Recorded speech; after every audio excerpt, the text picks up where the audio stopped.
Donovan Mitchell had 71 points the other night. The Cavs beat the Bulls 145-134. 71, 8 rebounds, 11 assists. 55 of them came in the second half. I mean, do you think that this game proved that Mitchell is the best shooting guard in the NBA? He has played like the best shooting guard in the NBA. The verdict's still not out whether he is or not. I can give credit where credit is due. This is one of the all-time great performances you will ever see. But here I am, still relaxing, understanding that Devin Booker is, and still in my opinion, a better scorer than Donovan Mitchell. Still a better playmaker than Donovan Mitchell. In the playoffs, both of them have shown to elevate their level of play. Unfortunately, the last vision that we have of Devin Booker is that choke job in Game 7 against the Mavericks. Inexcusable, no doubt. But we did see in his first playoff run, he did have the most points ever by a first-time playoff performer ever in the history of the game. And he had a very solid finals outing. I believe he dropped 40 twice. So I still believe that Devin Booker is in that conversation as well. And another name that people, again, I tweeted this, I believe it was yesterday, that people see Kyrie Irving and they like to conveniently place him as a point guard. But in my opinion, I believe he is more of a true two than anything. I believe that his game is best suited as a two guard. And Kyrie Irving, another player that I still feel that is in that conversation to be the so-called best shooting guard in the league, given that I do see him more as a two. Kyrie Irving, one season, 28 points, 50, 40, 90. This season, if it wasn't for a bad stretch earlier in the year, probably would be on that pace where his three-point shooting was down, but even still, he's brought it back up to 37%, 26 points per game. His defense has improved this year. Playmaking-wise, it's pretty close. You probably give the edge slightly to Donovan Mitchell so far this season. But I'm not going to be quick here to say that I'm taking Donovan Mitchell easily over Kyrie Irving. This is an all-time great performance. This is one of the greatest performances you'll ever see. It definitely does boast well with his argument to be the best shooting guard in the league, but it's not a so-far-gone conclusion. Go ahead. Sorry, what makes Devin Booker a better scorer than Donovan Mitchell? I feel like at every single level, Devin Booker is elite, given his size. Mitchell's been more efficient.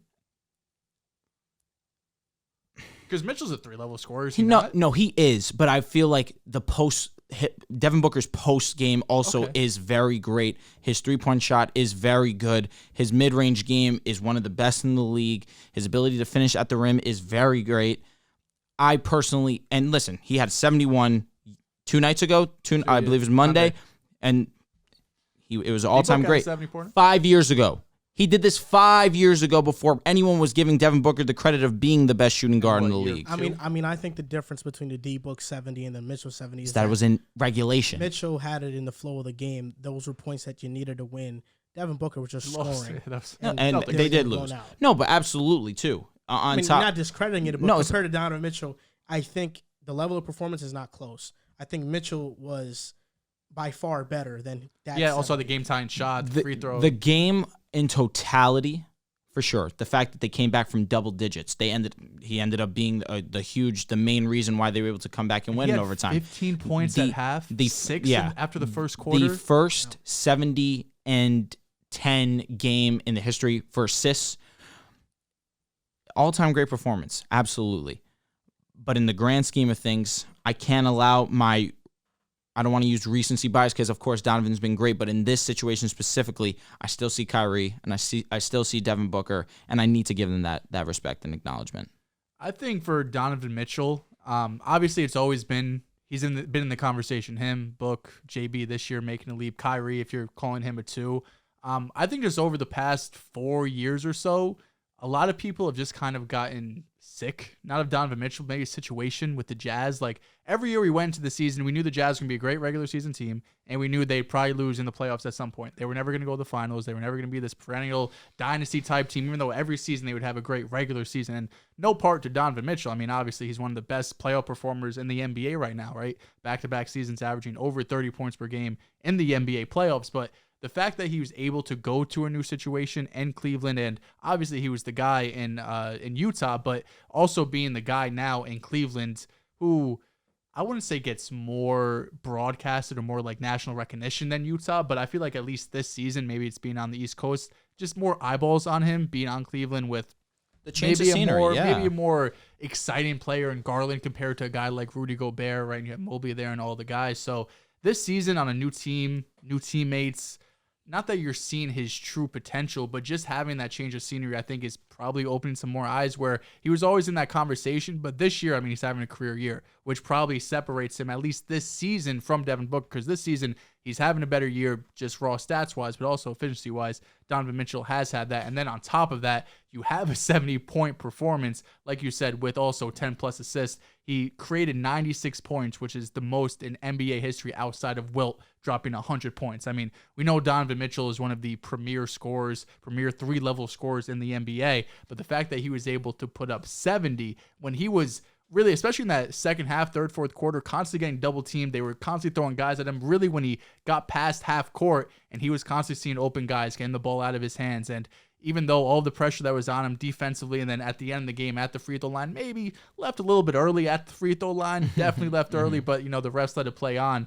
I mean, it was one of the most impressive games, not just from scoring, but the fact that you could tell they were doing everything possible to make sure Donovan Mitchell is not scoring this basketball, and it did not matter what they threw at him. He went out there, obviously won the Cavs the game, and it's one of the best single performances, not just scoring, but also playmaking-wise, since the defense was just doing everything to get the ball out of his hands. If Donovan Mitchell is not the best shooting guard in the NBA, he's number 2. It's Devin Booker and Donovan Mitchell. Fair enough. As simple as that. I favor Devin Booker because of his post game offensively, and I favor him because I think defensively he has been more locked in. And Mitchell's been a phenomenal defender this year. He had some phenomenal possession defensively against the Bulls where they were huge for them winning the game. Just to talk about Mitchell's scoring, I mean, the way he's able to get to the basket, his push shot, his decision making when the ball is coming his way, and the decisiveness to just go and drive to the basket. A lot of these buckets were on Alex Caruso, who was one of the better point of attack defenders in the NBA.